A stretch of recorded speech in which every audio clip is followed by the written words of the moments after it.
उसने क्या सुना? न केवल इस लड़की का करण पर क्रश है, बल्कि फिल्मी सितारों और मशहूर हस्तियों पर भी उसे क्रश है। उसके बारे में क्या? वह कहाँ रैंक करता है? अगस्त्या का चेहरा बर्फ और पाले की परत से ढका हुआ था। मिष्टी ने उस आदमी की निगाह से मुलाकात की और चौंक गई। अगस्त्या आगे बढ़ा और रानो को ग्रीट किया, फिर भीड़ की ओर देखा और कहा, तुम सब यहाँ मेरे घर पर क्या कर रहे हो? यह सुनकर नताशा ने कहा, अगस्त्या, हमने मिष्टी के बारे में सुना है जो तुम्हें इतनी सुबह परेशान कर रही है, इसलिए हम देखने आए कि क्या चल रहा था। नताशा ने कुछ कदम करीब आई और देखा कि वास्तव में अगस्त्या की ठुड्डी पर एक छोटा निशान था। वह सदमे में रोई और उसने कहा, मिष्टी ने सच में तुम्हें चोट पहुंचाई? उसकी हिम्मत कैसे हुई? सभी की निगाहें अगस्त्या के चेहरे पर गईं, और अगर उन्होंने करीब से नहीं देखा होता तो उन्होंने उसकी ठुड्डी पर लगभग खत्म हो चुके निशान पर ध्यान नहीं दिया होता। मिष्टी के मुंह के कोने फड़कने लगे। क्या उन्हें लगता है कि यह चोट है? इस समय एक माफी मांगने वाले एक्सप्रेशन के साथ वर्षा आई और कहा, मिष्टी, मैं नताशा को पिकअप करने आई थी और अगस्त्या के साथ आपके रिश्ते को नुकसान पहुंचाने का मतलब नहीं था। हालांकि आप इस छोटी सी घटना के कारण अगस्त्या पर कैसे गुस्सा हो सकती हैं? मैं अगस्त्या को इसमें नहीं घसीटना चाहती। यह बात उसने कहा और अगस्त्या को एक अफेक्शन लुक दिया। मिष्टी, यह तुम्हारी गलती है। वर्षा और अगस्त्या एक दूसरे को बचपन से जानते हैं और एक साथ बड़े हुए हैं। उनका हमेशा एक करीबी रिश्ता रहा है, इसलिए अगर वह उससे मिलने भी आए तो यह ठीक रहेगा, है ना? अगर तुम्हें उसके आने पर हंगामा करना है तो तुम बहुत नेरो माइंडेड हो। मालती ने मिष्टी को सुनाने का अवसर लिया। वर्षा ने गैर मौजूद आंसुओं को पोंछते हुए सहयोग किया और कहा, यह मिष्टी की गलती नहीं है, यह मेरी गलती है। शायद इसलिए कि मैं और अगस्त्या पहले डेट कर रहे थे, जिससे मिष्टी अनकंफर्टेबल महसूस कर रही थी। यह मेरी गलती है, उसने उदास एक्सप्रेशन से कहा। वर्षा, यह तुम्हारी गलती कैसे है? यह सब मिष्टी की गलती है, नताशा नाखुश होकर बोली। फिर रानू की ओर देखा और कहा, दादी, आप जानती हैं, यह वर्षा की गलती नहीं है, ठीक है? वर्षा अब अगस्त्या से शादी नहीं कर सकती थी, लेकिन अब अगस्त्या से मिलने पर भी मिष्टी उसे निशाना बना रही है। यह बहुत ज्यादा है, नहीं? रानू ने आईब्रो सिकोड़ी। हालांकि यह नहीं जानती कि यह सच है या नहीं, मिष्टी का अप्रोच अच्छा नहीं है। कुछ भी हो, विजिटर एक मेहमान है, तो वह लोगों के साथ इस तरह का व्यवहार कैसे कर सकती है? दोनों परिवार अभी भी फैमिली फ्रेंड है, तो अगर यह जारी रहा तो क्या यह दोनों परिवारों के बीच की दोस्ती को बर्बाद नहीं कर देगा? उन्होंने मिष्टी की ओर नाखुश होकर देखा और कहा, क्या यह सच है? हालांकि मिष्टी ने अगस्त्या को कंफ्यूज होकर देखा और कहा, डियर, वर्षा को लेकर हमारा झगड़ा कब हुआ? मुझे क्यों नहीं पता। सभी ने तुरंत मिष्टी की ओर देखा और महसूस किया कि अगर वह कंफ्यूज होने का नाटक करती रही तो वह सभी को बेवकूफ समझ रही है। अगस्त्या, अगर तुम लोग एक साथ खुश नहीं हो तो इस रिश्ते में मत रहो। वर्षा शादी कर सकती है। मुझे विश्वास है कि वह एक बेहतर पत्नी बनेगी जो तुम्हें परेशानी में नहीं डालेगी, मालती ने कहा। यह सुनकर वर्षा ने शर्माते हुए अपना सिर नीचे कर लिया और कहा, अगस्त्या को मजबूर मत करो। मैं इससे सहमत हूँ। मैं इंतजार करने को तैयार हूँ। उसने मिष्टी के ठीक सामने उसे खुलेआम अगस्त्या से फ्लर्ट करने की हिम्मत की। अगस्त्या ने कुछ नहीं कहा। उसके चेहरे पर शंका के एक्सप्रेशन थे। मिष्टी गुस्से में है। वह हंसी और यह कहकर सहमत हो गई, हाँ, अगर अगस्त्या को लगता है कि हम एक साथ नाखुश हैं, तो मैं कभी भी और किसी भी दिन जा सकती हूँ। यह सुनकर सब दंग हो गए। उनके आसपास का तापमान अचानक तेजी से गिर गया। दर्शकों ने मिष्टी को सदमे में देखा। वे स्पष्ट रूप से नहीं जानते थे कि जब वह इतनी लापरवाही से सहमत हुई तो कैसे रिएक्ट किया जाए। अगस्त्या के एक्सप्रेशन तुरंत उदास हो गई।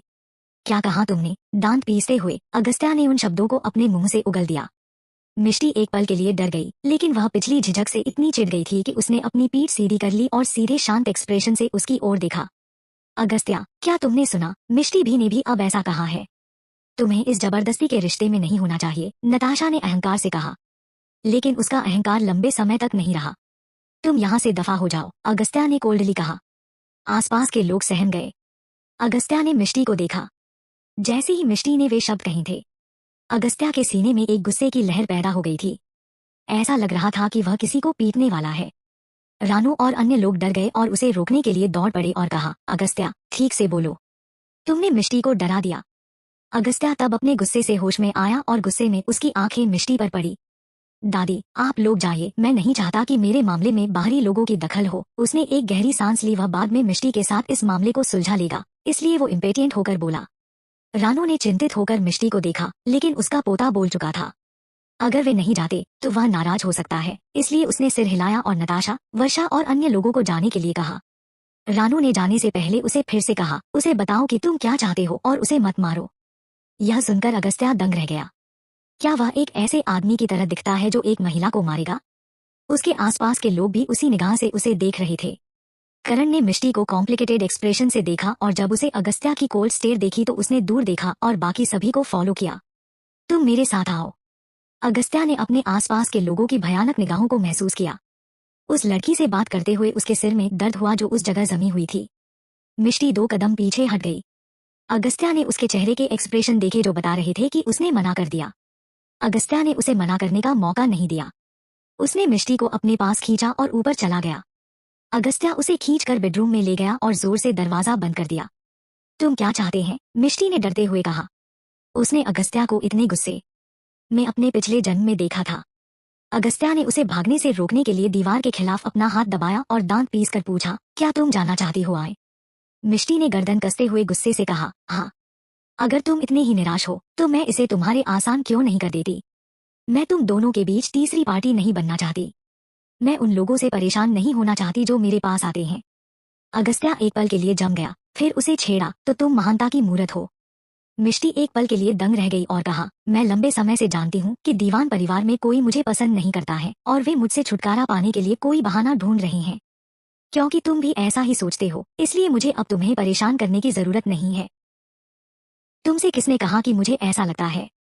मिष्टी एक पल के लिए दंग रह गई और बोली, तुम नीचे झिझक रहे थे, है ना? तुम मुझसे छुटकारा पाने और फिर वर्षा से शादी करने का बहाना सोच रहे होंगे। चैप्टर 127। मिष्टी एक पल के लिए दंग रह गई और बोली, तुम नीचे झिझक रहे थे, है ना? तुम मुझसे छुटकारा पाने और फिर वर्षा से शादी करने का बहाना सोच रहे होंगे। अगस्त्या ने उससे वादा किया, मैं उन्हें तुम्हें फिर से परेशान नहीं करने दूंगा। हाँ, मिष्टी जम गई। गलतफहमी मेरी वजह से हुई है। यह मेरी गलती है। अगस्त्या ने अपनी बात जारी रखी, ऐसी चीजें दोबारा नहीं होंगी। मैं तुमसे वादा करता हूँ। मिष्टी, जो पहले गुस्से में थी, अब और गुस्सा नहीं हो सकी। अगस्त्या ने बहुत जल्दी अपना रवैया बदल लिया, लेकिन ये शब्द मिष्टी को अच्छे लगे। अगस्त्या के इतना कहने के बाद भी मिष्टी ने अपने मुंह फुलाना जारी रखा। तो फिर तुमने नीचे कुछ क्यों नहीं कहा? क्योंकि उस समय मैं वर्षा की फैमिली को बैंकरप्ट करने में कितना समय लगेगा। मिष्टी स्पीचलेस रह गई और बोली, इतना ड्रामेटिक होने की जरूरत नहीं।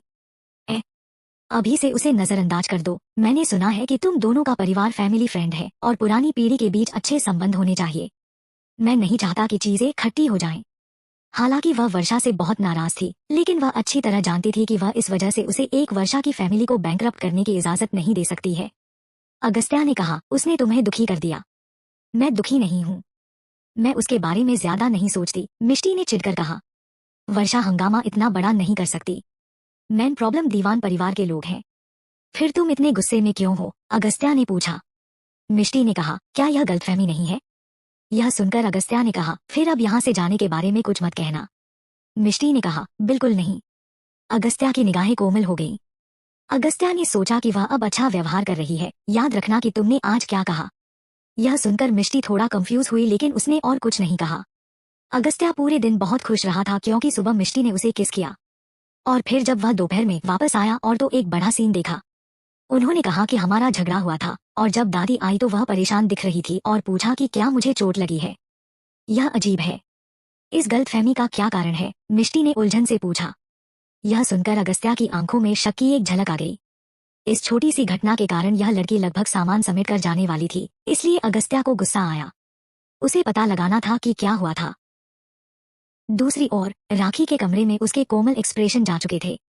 उसके सामने तनीषा और आरव बहुत ही अजीब एक्सप्रेशन के साथ खड़े थे। आरव ने जटिल लहजे में कहा, मुंह, आपने हमें मिष्टी की यूनिवर्सिटी में ट्रांसफर करने के लिए क्यों कहा? तनीषा ने भी अपने चेहरे पर एक निराशाजनक नजर के साथ कहा, मैं उस लॉ क्लास यूनिवर्सिटी में नहीं पढ़ूंगी। वहाँ पढ़ाई करना हमारे लिए अपमान की बात नहीं है। शट अप, राखी ने डांटते हुए अपनी बेटी की ओर देखा। तनीषा चौंक गई। उसकी माँ हमेशा बहुत कोमल और शायद ही कभी गुस्सा करती थी, अब की तरह उस पर चिल्लाना तो दूर की बात है। मुंह, आपको क्या हुआ है? उसने कुछ डर से पूछा। तनीषा, क्या तुम जानती हो कि अभी हमारे परिवार की स्थिति कितनी खतरनाक है? राखी ने उदास आवाज में कहा। तनीषा ने कुछ असमंजस के साथ कहा, हमारे परिवार को क्या हो गया है? राखी ने आह भरी। शुरू में वह नहीं चाहती थी कि उसके बच्चे शामिल हों, लेकिन अब उसे बताना होगा। मैंने अभी सुना है कि नताशा की माँ वापस आ रहा है, तो हमारे सामने एक भेड़िया है और हमारे पीछे एक बाघ है। अगर मिष्टी इस घर से चली गई और वर्षा ने अगस्त्या से शादी कर ली तो हमारा यह छोटा उनके द्वारा जल्द ही या बाद में दीवान परिवार से पूरी तरह से हटा दी जाएगा। तुम अभी भी अपनी भाभी को निशाना बना रहे हो। क्या तुम जानते हो कि मिष्टी के साथ रहने से हमें कितना फायदा होगा? आरव की आंखें चमक उठीं और उसने तुरंत कहा, मोम, आपका मतलब है कि मिष्टी की प्रेजेंस बड़े पापा विजय और बड़ी मम्मी मालती को कंट्रोल में रख सकती है, और अगर हम मिष्टी से दोस्ती करते हैं तो यह अगस्त्या से दोस्ती करने जैसा है, जो अब परिवार का मुखिया है, फिर हमें कोई नहीं धमका सकता है। राखी के हाव भाव शांत हो गए और उसने कहा, हाँ, इसलिए अब न केवल हम मिष्टी को नाराज नहीं कर सकते, बल्कि हम उसकी मदद भी कर रहे हैं। सभी जानते हैं कि अगस्त्या के लिए मिष्टी कितनी ढांस है।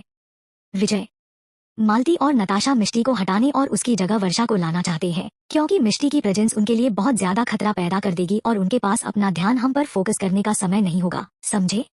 आरव ने यह दिखाने के लिए सिर हिलाया कि वह समझ गया। तनीषा नाराज दिख रही थी और वह उस महिला के साथ रहना नहीं चाहती है जिससे वह नफरत करती है। राखी ने उसे याद दिलाया, तनीषा, मैं नहीं चाहती कि तुम मिष्टी को अब नीचे देखो। अगर तुम सच में उसे गुस्सा दिलाती हो तो वह हमारे परिवार को एक शब्द के साथ दीवान परिवार से बाहर निकाल सकती है। मुझे परवाह नहीं है कि तुम उससे कितनी नफरत करती हो। मुझे आशा है कि तुम उसे नाराज करके हमारे पूरे परिवार को नुकसान नहीं पहुंचाओगी। तनीषा का चेहरा पीला पड़ गया। हाँ, वह कैसे भूल सकती है? मिष्टी अब दीवान परिवार के हेड की वाइफ है।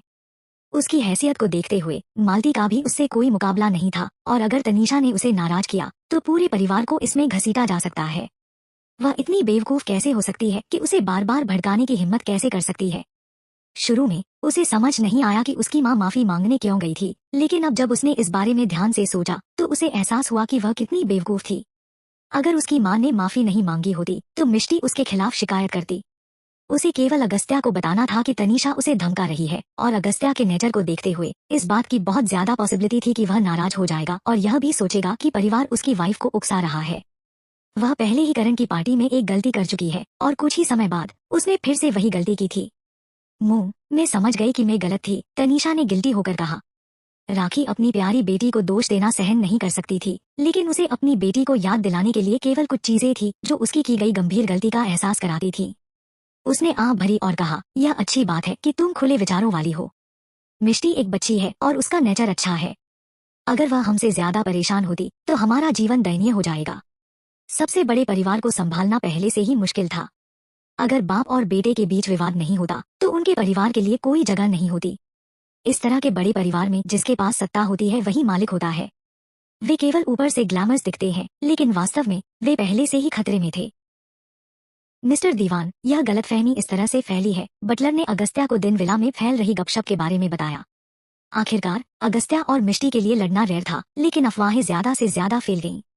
अब विला में हर कोई सोचता है कि अगस्त्या वायलेंट टेंडेंसी का व्यक्ति है और उसे और भी ज्यादा चिंता और के साथ देखा। अतीत में कई नौकरानियों ने हमेशा उसे प्यार भरी निगाहों से देखा। इस घटना के बाद अगस्त्या ने बहुत सारी फैंगर्ल्स खो दी। बेशक हर कोई घरेलू हिंसा करने वाले आदमी से नफरत करती है, खासकर अगर शिकार एक महिला है। जब इस तरह के आदमी की बात आती है, भले ही वह सुंदर हो या नहीं, उसकी पहचान रद्दी के रूप में की जाती है। अगस्त्या के एक्सप्रेशन कोल्ड हो गए। कितने ब्रेन डेड हैं ये लोग। एक छोटी सी चोट को देखकर इतनी दूर की सोच रहे थे। भले ही उन्होंने ही इस घटना को अंजाम दिया, लेकिन इसका असर हुआ। इसके जवाब में अगस्त्या ने ठंडेपन से कहा, जो लोग ऐसी ऐसी अफवाहों में शामिल थे उनका अगले महीने का कैंसिल कर दो और गंभीर मामलों वाले लोगों को विला से बाहर कर दो। बटलर ने अपना ठंडा पसीना पोंछा और आर्डर लेकर वापस चला गया। सौभाग्य से वह अपने बुढ़ापे में गपशप करना पसंद नहीं करता था, नहीं तो वह अपना बोनस खो देता। चैप्टर 128। फोन की घंटी बजी। अगस्त्या ने कॉल रिसीव करने और कुछ शब्द कहने के बाद उसने मिष्टी को देखा और फोन काट दिया। तुम्हारी मोम हॉस्पिटल में है, अगस्त्या ने कहा। क्या क्या चल रहा है? मिष्टी के एक्सप्रेशन तुरंत बदल गए। उसकी माँ हमेशा ठीक रही है। वह अपने पिछले जीवन में कभी बीमार नहीं थी। भले ही वह अपने माता पिता से हट हुई थी, फिर भी वे वही थी जिसने उसे जन्म दिया और उसका पालन पोषण किया, इसलिए मिष्टी को चिंतित होना पड़ा। अगले ही पल मिष्टी का सेल फोन भी बज उठा। यह सोनम की कॉल थी। उसकी आईब्रो पर बल पड़े। सोनम इस समय क्यों कॉल कर रही है? हेलो मिष्टी, आपकी माँ दूसरी मंजिल से गिर गई और गंभीर रूप से घायल हो गई, इसलिए जल्दी से यहाँ आओ। मिष्टी उदास चेहरे के साथ उठ खड़ी हुई। घबराओ मत, चलो वहाँ चलते हैं। जब अगस्त्या ने उसके एक्सप्रेशन देखे तो उसने तुरंत उसे दिलासा दिया। मिष्टी ने अस्पताल के बारे में पूछा और फोन काट दिया। वे दोनों दरवाजे से बाहर चले गए और शैडो ने कार निकाली। मिष्टी कार में बैठ गई और बोली, सेंट्रल हॉस्पिटल चलो। उसके घबराए हुए हावभाव को देखकर शैडो को थोड़ी हैरानी हुई। कार ने विला को तुरंत छोड़ दिया और मिष्टी समझ नहीं पाई कि ऐसा क्यों हुआ था कि उसकी माँ दूसरी मंजिल से कैसे गिर गई। अगस्त्या ने अपना हाथ बढ़ाया और उसका हाथ पकड़ लिया जो जकड़ा हुआ था और कहा, चिंता मत करो, सब ठीक हो जाएगा। मिष्टी रोना चाहती थी और कहना चाहती थी, जब मैं छोटा थी तो मेरी माँ मुझसे प्यार करती थी, इसलिए वह नहीं चाहती थी कि उसे कुछ हो। अगस्त्या 2 सेकंड के लिए चुप हो गया। वह मिष्टी की फैमिली सिचुएशन के बारे में भी जानता था। अगर उसकी सो कॉल सिस्टर नहीं होती तो वह हमेशा सुखी रहती। 10 मिनट बाद कार सेंट्रल हॉस्पिटल के एंट्रेंस पर रुकी और मिष्टी कार से बाहर निकली और तीसरी मंजिल पर ऑपरेटिंग रूम में चली गई। जब वह उस जगह पर पहुंची तो उसने एक चिंतित सोनम और सोनाली को देखा जो आंसू बहा रही है। मिष्टी ने ऑपरेशन रूम में रोशनी को चमकते देखा। उसका चेहरा उतर गया जब उसने पूछा, क्या हुआ? सोनम ने अपना सिर हिलाया और थोड़ा पीला चेहरा लेकर कहा, मुझे पता नहीं है, मैं किचन में नौकरानी के साथ खाना बनाना सीख रही थी, तभी मैंने एक चीख सुनी। जब हम बाहर निकले तो वह गलती से दूसरी मंजिल की सीढ़ियों से नीचे गिर गई। उनका सिर खून से लथपथ था और हम सब डर गए। मिष्टी की आईब्रो गहरी हो गई। गलती से नीचे गिर गई। मिष्टी, तुम आ ही गई। मैं बहुत डर गई। सोनाली अपने आंसुओं से भरे चेहरे के साथ दौड़ी, लेकिन उसकी आंखें सीधे उसके बगल वाले आदमी पर टिकी थीं। मिष्टी की आंखों में घृणा की एक चमक आ गई। क्या किसी ने नहीं देखा कि मेरी माँ सीढ़ियों से कैसे गिरी? उसने पूछा। सोनाली ने यह कहते हुए अपना सिर हिलाया। मुझे यकीन नहीं है, लेकिन सोनाली उस समय दूसरी मंजिल पर थी। उसने सोनाली की तरफ देखा। सोनाली के एक्सप्रेशन बदल गई और उसने कहा, मैं मोम की आवाज सुनकर बाहर भागी और देखा नहीं कि क्या हुआ, लेकिन मैंने तुम्हें आंटी के साथ बहस करते हुए सुना। रानी कह रही है थी कि तुम कॉलेज जाने की जिद कर रही थी, लेकिन आंटी इसकी इजाजत नहीं दे रही, इसलिए तुम हर दिन उनसे बहस कर रही थी। सोनम ने कहा। सोनम, तुम्हारा क्या मतलब है? सोनाली की आंखें हैरानी से चौड़ी हो गई जब उसने कहा, क्या तुम मुझ पर शक कर रही हो कि मैंने अपनी माँ को सीढ़ियों से नीचे गिराया है? नहीं नहीं, मेरा यह मतलब नहीं था। मैंने बस यह मान लिया था कि आंटी तुमसे रोज रोज बहस करके बहुत परेशान थी और इसलिए वह गलती से दूसरी मंजिल से गिर गई। सोनम एक उलझन भरी नजर के साथ मिष्टी की बर्फीली टकटकी दोनों के बीच आगे पीछे बह गई। इस समय पसीने से तरबतर सुमेर भी दौड़कर हॉस्पिटल आ गए। जब उसने मिष्टी और अगस्त्या को देखा तो उसके पास उन्हें ग्रीट करने का समय नहीं था और चिंतित होकर पूछा, क्या हुआ तुम्हारी माँ को? डैड, मोम गलती से दूसरी मंजिल से गिर गई। जब हम अस्पताल पहुंचे वह पहले ही बेहोश हो चुकी थी। सोनाली ने आंसू भरी आंखों से बात की। या वह इतनी लापरवाह कैसे हो सकती है? सुमेर के हाव भाव बार बार बदले। मुझे नहीं पता, मैं कमरे में थी इसलिए मैंने उन्हें नहीं देखा, और जब मैंने उनकी आवाज सुनी तो माँ पहले ही नीचे थी। सोनाली ने उदासी से कहा। सुमेर चेहरे पर तनाव आ गया और वे आगे बढ़ गए। डैड, चिंता मत करो, मोम ठीक हो जाएगी। उसके पेरेंट्स के बीच हमेशा बहुत अच्छे संबंध रहे थे, इसलिए मिष्टी भी जानती थी कि इस समय उसके पिता बहुत चिंतित होंगे। सुमेर ने आह भरी और कहा, मुझे ऐसी ही उम्मीद है। फिर अपनी बेटी के बगल वाले आदमी को देखकर उसने फिर से थोड़ा टच महसूस किया और कहा, मैंने अगस्त्या के यहाँ आने की उम्मीद नहीं की थी। इट्स ओके, अगस्त्या ने कहा। इस पॉइंट पर सुमेर के पास वास्तव में बोलने का दिल नहीं था। सभी चुप थे और ऑपरेशन खत्म होने का इंतजार कर रहे थे। पलक झपकते ही 1 घंटा बीत गया। ऑपरेटिंग दरवाजा अचानक से खोला गया और डॉक्टर बाहर आया और गंभीरता से कहा, आप में से कौन परिवार का सदस्य है? हम सब हैं। डॉक्टर, क्या मेरी वाइफ ठीक है? सुमेर ने चिंतित होकर पूछा। पेशेंट अब ठीक है, उनके सिर में जोर से लगी है और काफी खून बह गया। अभी भी कई चीजें हैं जिन पर ध्यान देने की जरूरत है। अभी के लिए हम पेशेंट को वार्ड में ट्रांसफर कर देंगे ताकि आप जाकर पेशेंट से मिल सकें, डॉक्टर ने कहा। ठीक है ठीक है, सुमेर ने झट से सिर हिलाया। मिष्टी और अन्य लोग वार्ड में गए। सुमेर का सिर धुंध में लिपटा हुआ था और बिस्तर पर लेटे ही उसका चेहरा पीला पड़ गया था। सोनाली अभी भी रो रही थी, लोगों को बहुत अनकंफर्टेबल कर रही थी। सोनम बिना कुछ कहे आज्ञाकारी ढंग से एक तरफ खड़ी हो गई, लेकिन समय समय पर उसकी निगाहें मिष्टी की तरफ घूम गईं। मिष्टी को नहीं पता था कि वह उसे देख रहा थी या उसके बगल में खड़े आदमी को। मिष्टी ने एक नजर उस पर डाली, फिर इधर उधर देखने लगी। सुमेर तुरंत वापस आए और सभी को अभी भी खड़े देखकर उन्होंने कहा, मिष्टी, तुम्हें वापस जाना चाहिए और जब तुम्हारी माँ उठेगी तब वापस आ जाना।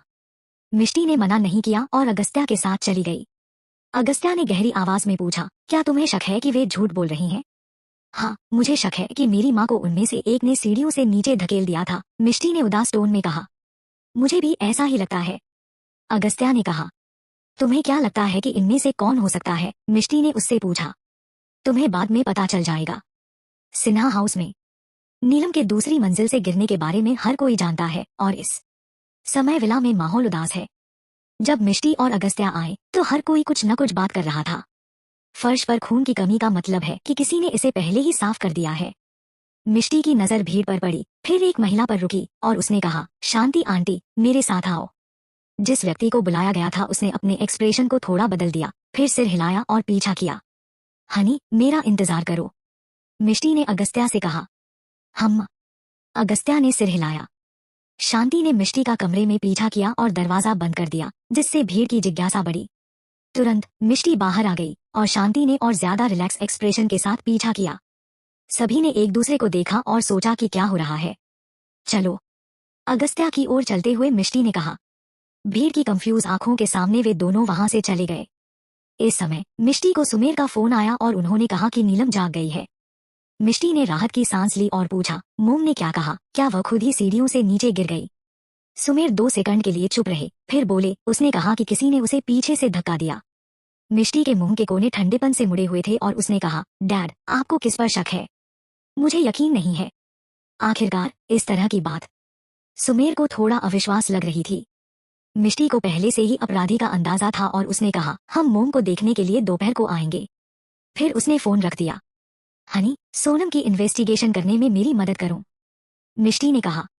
सोनाली इतनी आवेगी नहीं थी और वह खुद दूसरी मंजिल पर थी। यहाँ तक कि अगर वह नीलम के साथ लड़ी तो भी वह उन्हें सीढ़ियों से नीचे नहीं धकेलेंगी। लेकिन सोनम ने जानबूझकर या अनजाने में सोनाली को इस मामले का जिक्र किया, जैसे कि वह कुछ कहना चाहती थी। मिष्टी को भी शुरू में सोनाली पर शक था, लेकिन बाद में सोनम क्या कहा इस पर भी उसे शक हो गया। जैसे कि उसने कहा कि उसने और शांति ने सोनाली को ऊपर उसकी माँ के साथ बहस करते हुए सुना, लेकिन कमरे इतने साउंड प्रूफ थे कि वे दूसरी मंजिल के कमरे की बहस नहीं सुन सकते थे। इसलिए मिष्टी ने शांति से बात की उसने क्या सुना था। शांति का कहना है कि सोनाली कॉलेज जाने के बारे में बार बार नीलम से बहस की थी, लेकिन नीलम इसकी इजाजत नहीं दे रही थी। अगर इस घटना के पीछे सोनम है, सोनाली को फंसाने और उसकी माँ को चोट पहुंचाने के कारण जो भी रही हो, मिष्टी उसे माफ नहीं कर सकती थी। जैसी कि एक्सपेक्टेड था, दोनों बहनें बहुत भयंकर हैं। अगस्त्या ने सिर हिलाया और उसके बिना कुछ कहे उसने पहले से ही किसी को इसकी जांच करने के लिए कह दिया था। हॉस्पिटल में सोनाली नहीं थी, बल्कि सोनम उसकी माँ के बेड के पास थी। मिष्टी, तुम आ गई। नीलम ने मिष्टी को देखा और उसकी आंखों में राहत आ गई। मोम, आप कैसी हैं? क्या आपको अभी भी दर्द हो रहा है? मिष्टी ने उसके पास जाकर पूछा। मुझे अब दर्द महसूस नहीं होता है, इसलिए चिंता मत करो। नीलम ने अपना सिर हिलाया और फिर सोनम की ओर देखा और कहा, लेकिन मैं भी सोनाली की बहुत आभारी हूँ, जिसने पूरे समय मेरी देखभाल की। इट्स ओके आंटी, आप भी मुझे बहुत अच्छे से ट्रीट करती हैं, सोनम ने शर्माते हुए कहा। मिष्टी ने पूछा, डैड और सोनाली कहाँ हैं? वे यहाँ क्यों नहीं हैं? उन्हें कुछ इम्पोर्टेंट काम था, इसलिए तुम्हारे डैड चले गए। मिष्टी। सोनम के एक्सप्रेशन थोड़े बदल गए और श्योर नहीं थी कि कहा जाए या नहीं। नीलम, जो अभी अभी खुश थी, तुरंत ही उदास हो गई। क्या हुआ? मिष्टी ने अपनी आंखें सिकोड़ ली। उस लड़की जिक्र मत करो। मैंने केवल उसे कुछ बार फटकारा, लेकिन इसके बजाय उसने अपनी ही माँ पर हमला किया। मैं बहुत गुस्से में हूँ, नीलम ने गुस्से में कहा। उसने इस बात को एक्सेप्ट कर लिया है? मिष्टी ने हैरान होकर पूछा। उसके अलावा दूसरी मंजिल पर कोई नहीं था। इसके अलावा मुझे क्लियरली महसूस हुआ था कि किसी ने मुझे धक्का दिया है, लेकिन वह अभी भी अपनी गलती अभी भी एक्सेप्ट करने से इनकार कर रही है। मैं इतनी शातिर बेटी की परवरिश कैसे करूंगी? कहते हुए नीलम का चेहरा बहुत सीरियस था। वह हमेशा यह मानने से कतराती थी कि उसकी सबसे छोटी बेटी, जो ऊपर से कोमल और दयालु दिखती है, एक बुरे दिल वाली लड़की हो सकती है। हालांकि पिछली घटना के बाद जब उसने मिष्टी को फंसाया था, तब उसे विश्वास करना पड़ा। इस अवधि के दौरान वह अभी भी हर दिन कॉलेज वापस जाने के लिए चिल्ला रही थी, और अगर वह सहमत नहीं होती तो वह ना खाती और ना पीती, और उसने खुद को मारने की धमकी भी दी, जिससे वह चिढ़ गई। आज उसने सोनाली को फिर डांटा। उसे उम्मीद नहीं थी कि वह उस पर हमला करने की हिम्मत करेगी। इसके बारे में सोचते ही नीलम का दिल दहल उठा। मिष्टी, मैंने तुम्हारे डैड से पहले ही कह दिया है कि सोनाली को विदेश भेज दो। एक बार जब वह सुधर जाए तो उसे वापस आने की इजाजत दी जाएगी। तुम्हारे डैड भी इस बात से सहमत हो गए। मिष्टी, तुम क्या सोचती हो? नीलम ने कुछ दुख के साथ कहा। मिष्टी ने आईब्रो सिकोड़ी। सोनालो को विदेश भेज रही हैं। कभी कभी अपनी नाक के नीचे दुश्मन पर नजर रखना बेहतर होता है। सोनाली के सोशल स्किल के साथ वह विदेशों में भी अपना नाम बना सकती है। जब वह वापस आएगी तब वह उसके लिए एक बड़ी समस्या होंगी। हालांकि हत्या करना एक अपराध है, लेकिन सोनाली से उसे बदला लेना है। लेकिन बदला लेना का अभी वह समय नहीं था। उसे सोनाली को वह एक्सपीरियंस करने देना था जो उसने अपने पिछले जीवन में एक्सपीरियंस किया था। इसलिए मिष्टी उसे कभी जाने नहीं देगी। मोम, फॉरेन कंट्रीज बहुत अराजक है। अगर सोनाली बिना किसी के वहां गई तो क्या होगा अगर वह सुधरने की जगह और बिगड़ जाए। जब नीलम ने सुना तो वह भी थोड़ी झिझकी। तुमने जो कहा वह भी सच है, लेकिन मैं अब उस लड़की को कंट्रोल नहीं कर सकती, नीलम ने सिरदर्द के साथ कहा। उसे हर दिन घर पर कुछ नहीं करना होता है। मुझे लगता है कि वह बहुत आलसी है, तो क्यों न उसके लिए कुछ करने के लिए कुछ काम ढूंढा जाए, मिष्टी ने कहा। सोनाली अब अपना नाम साफ करने के लिए कॉलेज लौटना चाहती है, लेकिन वह बहुत भोली है। मिष्टी उसे वह मौका नहीं देगी। हम्मा, वह केवल 18 वर्ष की है तो वह क्या कर सकता है, नीलम ने कुछ मुश्किल से कहा। चैप्टर 129। क्या वह हमेशा एक स्टार नहीं बनना चाहती थी? तो चलिए उसे जाने देते हैं। पहली बात तो यह है कि वह जिस भी दौर से गुजर रही है, चाहे वह कितना भी कठिन क्यों न हो, आपको और डैड को इंटरफेयर नहीं करना चाहिए। जब वह बाहर कष्ट उठाएगी तो उसे पता चल जाएगा कि आप उसके लिए कितने अच्छे हैं। मिष्टी की आंखें चमक उठीं और उसने हल्के से कहा। जब नीलम ने यह सुना तो उसकी आंखें चमक उठीं और उसने कहा, तुम सही कह रही हो। मैं इसे कैसे भूल सकती हूँ। जब मैं ठीक हो जाऊंगी तो मैं तुम्हारे डैड इस बारे में बात करूंगी। मुझे याद है कि डैड किसी ऐसे व्यक्ति के साथ काम करते हैं जो एक्टर को ट्रेन करने में माहिर था। हम उनसे सोनाली को ट्रेन करने के लिए कह सकते हैं, उसने सुझाव दिया। क्या कोई ऐसा व्यक्ति है जो तुम्हारे डैड को जानता है?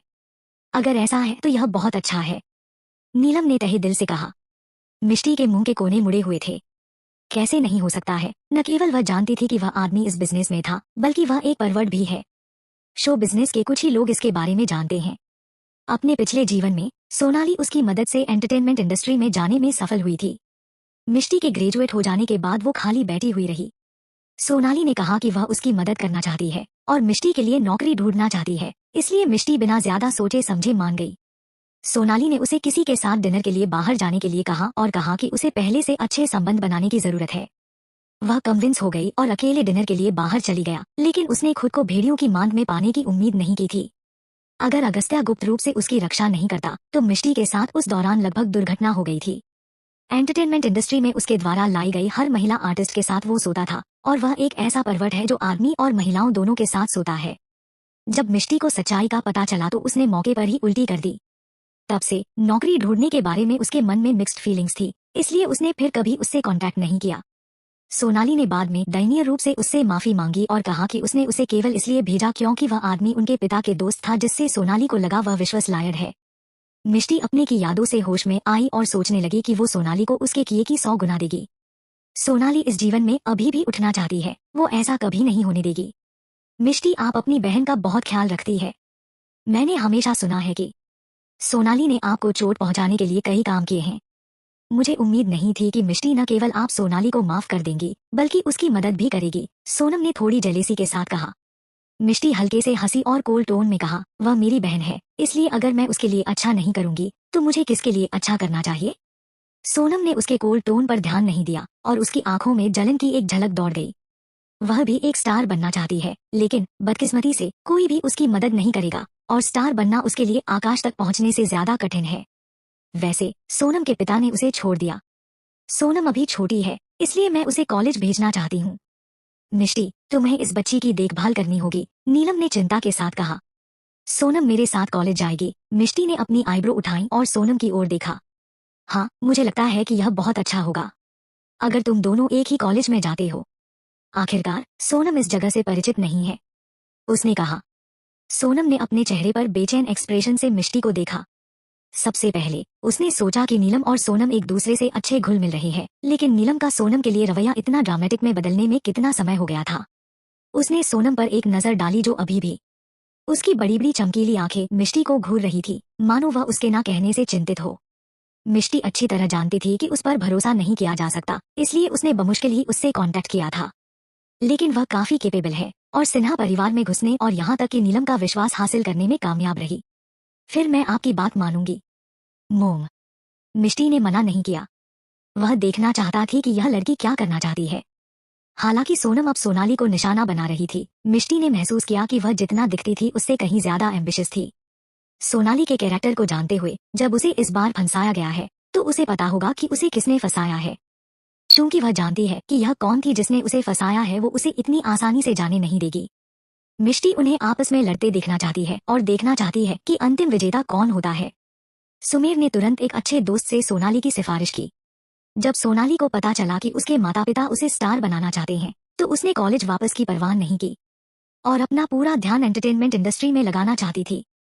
जब वो मिष्टी की सोशल मीडिया पर पॉपुलैरिटी देखती है तो वो जलकर पूरी तरह से राड हो जाती है। उसे जल्द से जल्द कुछ हासिल करके मिष्टी को नीचा दिखाना था। Please follow my profile. Chapter 130। अगले दिन मिष्टी मानवी और अविका से हॉस्टल में मिलने गई, लेकिन रूम में एक नए इंसान को देखने की उसने उम्मीद नहीं की थी। यह रूम 3 लोगों के लिए था, लेकिन मिष्टी के चले जाने के बाद यह रूम एक स्टूडेंट के लिए खाली रह गया था। यह मलिशा नाम की एक स्टूडेंट है जो न केवल एक्टिंग में आगे बढ़ रही है बल्कि वह लड़की भी है जिसे मीका ने कंपटीशन में चुना है। मिष्टी ने तब इस बात पर भी ध्यान नहीं दिया कि किसे चुना गया था। अगर उसने मानवी से नहीं सुना होता तो उसे इसके बारे में पता नहीं होता। यह देखकर कि रूम में कोई आया है, दूसरी पार्टी भी थोड़ी जम गई। फिर वो मुस्कुराई और बोली, हेलो मिष्टी, मैं मलिशा शेखावत हूँ। तुम मुझे जानती हो? मिष्टी ने हैरान होकर पूछा। मुझे नहीं लगता कि यूनिवर्सिटी में कोई ऐसा नहीं है जो तुम्हें नहीं जानता हो, मलिशा ने कहा। मिष्टी अजीब तरह से हंसी। मानवी और रविका भी कमरे में एंटर हुई और दौड़कर मिष्टी को गले लगा लिया और मलिशा की तरफ देखकर कहा, मलिशा आओ हमारे साथ लंच मरो, हमने चिकन का ऑर्डर दिया। मानवी ने मुस्कुराते हुए कहा। यह सुनकर मलिशा शर्माई नहीं और चेहरे पर मुस्कान के साथ बोली, ठीक है, मैंने भी एक फेमस रेस्टोरेंट से कुछ डिश ऑर्डर की है, डिलीवरी मैन 5 मिनट में आता ही होगा। मानवी के मुंह में पानी आ गया और उसने कहा, यह बहुत अच्छा है। मलिशा ने फिर मिष्टी की तरफ देखा और पूछा, मिष्टी, मैंने अभी सुना है कि तुम्हें लगातार 2 बड़े ब्रांड प्रमोशन मिले हैं। मुझे बहुत जलन हो रही है। मैं इतने लंबे समय से कंपनी में हूँ, लेकिन मुझे केवल कुछ ही छोटे एंडोर्समेंट मिले हैं। मलिशा मिष्टी के बगल में बैठ गई और चेहरे पर जलन के साथ कहा। मानवी और अविका दोनों ने क्यूरोसिटी से मिष्टी को देखा और हैरानी से कहा, बड़े ब्रांड का प्रमोशन? क्या तुम लोग नहीं जानते? मिष्टी की सोशल मीडिया पर पॉपुलैरिटी देखकर कंपनी उससे कांटेक्ट कर रही है। एक्चुअली मीका ने मिष्टी को कुछ दिन पहले स्किन केयर प्रोडक्ट को एंडोर्स करने के लिए कहा था। मिष्टी की सोशल मीडिया पॉपुलैरिटी के चलते वे प्रोडक्ट तुरंत सेल हो गए और अब आउट ऑफ स्टॉक है। मलिशा ने गपशप की। मलिशा की इतनी बड़ी स्पीच सुनने के बाद मिष्टी शर्मा गई। कुछ समय मैंने इंस्टाग्राम और यूट्यूब पर तुम्हारी पोस्ट और वीडियो को देखा। मैंने अविका को बताया कि तुम कितने बेरोजगार हो और तुम स्किन केयर प्रोडक्ट को फिल्माने के मूड में हो। पता चला कि तुम लोगों को बड़ी कंपनी के प्रोडक्ट प्रमोट करने में मदद कर रही हो और तुमने हमें बताया भी नहीं, मानवी ने शिकायत की। मैं उस समय पढ़ाई में बहुत बिजी थी, इसलिए मैं इसके बारे में भूल गई थी, मिष्टी ने कहा। हमने तुम्हारा वीडियो देखा जिसे किसी ने तुम्हारे लिए रिकॉर्ड किया है। क्या तुम्हें कोई प्रोफेशनल टीम मिली है? अविका ने क्यूरोसिटी से पूछा। इस सवाल पर मलिशा और मानवी ने भी उसे देखा। मेरे पास एक प्रोफेशनल टीम कैसे हो सकती है? मेरा फोन घूम चुका था, इसलिए मैंने अपने हस्बैंड से इसे रिकॉर्ड करने के लिए कहा था, मिष्टी ने कहा। उसने अपने दोस्तों को आज तक नहीं बताया कि उसे किडनैप कर लिया और तभी उसने अपना फोन खो दिया था। मलिशा की आंखें चमक उठीं जब उसने सुना, हस्बैंड? मैंने मिष्टी की शादी के बारे में पहले सुना था और मुझे लगा कि यह झूठ है। मिष्टी मुस्कुराई। मलिशा ने मिष्टी से अपने नए ड्रामा के बारे में बात की। हालांकि यह सपोर्टिंग रोल है, लेकिन मैं यह रोल पाकर बहुत खुश हूँ क्योंकि इसमें कई मशहूर हस्तियां हैं। दरअसल मुझे इस मामले के लिए मिष्टी का शुक्रिया अदा करना है। हाँ, मिष्टी ने असमंजस में उसकी ओर देखा। तुम कंपटीशन में जीत गई थी, लेकिन तुमने उनकी कंपनी के ऑफर को ठुकरा दिया, इसलिए मुझे चांस मिला। नहीं तो मुझे इंडस्ट्री में बहुत ज्यादा स्ट्रगल करना पड़ सकता था। मिष्टी ने अपना सिर हिलाया और कहा, मैंने उस टाइटल के लिए ऐसा नहीं किया, इसलिए मुझे थैंक्स मत कहो। तुम इसका हकदार हो। आगे बढ़ो और फ्यूचर स्टार बनने के लिए मेहनत करो। मेलिसा, समय आने पर तुम्हें हमें अपना ऑटोग्राफ देना होगा, मानवी ने हंसते हुए कहा। हाँ जरूर, अगर मैंने अपने सपनों को पूरा कर लिया तो मैं जरूर तुम्हें ऑटोग्राफ दूंगी, मलिशा ने भी हंसते हुए कहा। वे लोग एक दूसरे से बात कर रहे थे और हंस रहे थे और अच्छी तरह से घुल मिल रहे थे। जब उन तीनों ने अपना लंच फिनिश कर लिया तो अविका उन्हें अपने साथ लाइब्रेरी ले गई। मिष्टी अविका से सहमत थी, जबकि मानवी के चेहरे पर कड़वे एक्सप्रेशन थे। जब मलिशा ने देखा कि वे बाहर जा रहे हैं तो वह उनके साथ जाने को तैयार हो गई क्योंकि उसके पास करने के लिए कुछ नहीं था। जब उन्होंने हॉस्टल छोड़ा तो आसपास के स्टूडेंट्स फुसफुसाने लगे, यह मिष्टी है ना? मैं इंस्टाग्राम पर उसे फॉलो करती हूँ और मैं अब उसकी फैन हूँ। उसके लगभग 20 लाख फॉलोवर हैं और अब भी फॉलोवर बढ़ते ही जा रहे हैं। मुझे वह स्किन केयर प्रोडक्ट नहीं मिला जिसका उसने इंस्टाग्राम पर वीडियो डाला था, इसलिए मैं दुखी हूँ। चलो चलकर उसे हेलो कहते हैं और एक दूसरे को जानते हैं। क्योंकि दोपहर का समय था, ज्यादा से ज्यादा लोग थे, इसलिए एक साथ चल रहे कुछ खूबसूरत लोगों ने तुरंत भीड़ का ध्यान खींचा। उनके हॉस्टल से बाहर आने के कुछ ही देर बाद 2 लड़कियां एक्साइटेड होकर उसके पास आईं। मलिशा चौंक गई और उसने सोचा कि वह पहचानी गई है। केवल अगले सेकंड में उसे पता लगा कि यह वह नहीं थी जिससे लोग मिलने आ रहे थे। मिष्टी, मुझे तुम्हारा डांस बहुत पसंद है। मैं भी, क्या हम साथ में सेल्फी ले सकते हैं? दोनों लड़कियों ने एक्साइटमेंट से कहा। मिष्टी ने जब दोनों को यह कहते हुए सुनकर कि वे उसके फैन हैं, वह थोड़ा खुश हुई, इसलिए उसने मुस्कुरा कर कहा, जरूर। वे दोनों अपने सेलफोन लेकर पहुंचे और मिष्टी के साथ कुछ तस्वीरें लीं। मिष्टी, क्या तुम जिन स्किन केयर प्रोडक्ट का इस्तेमाल कर रही हो, क्या वे अब अवेलेबल नहीं है? मैं मार्केट में आने का उनका इंतजार कर रही हूँ, मुझे सच में एक सेट चाहिए। लड़कियों में से एक ने निराश होकर कहा। जब उसने मिष्टी को इतनी बारीकी से देखा तभी उसे एहसास हुआ कि उसकी स्किन कितनी अच्छी थी। यह एक बच्चे की तरह है, चिकनी और रेशमी है।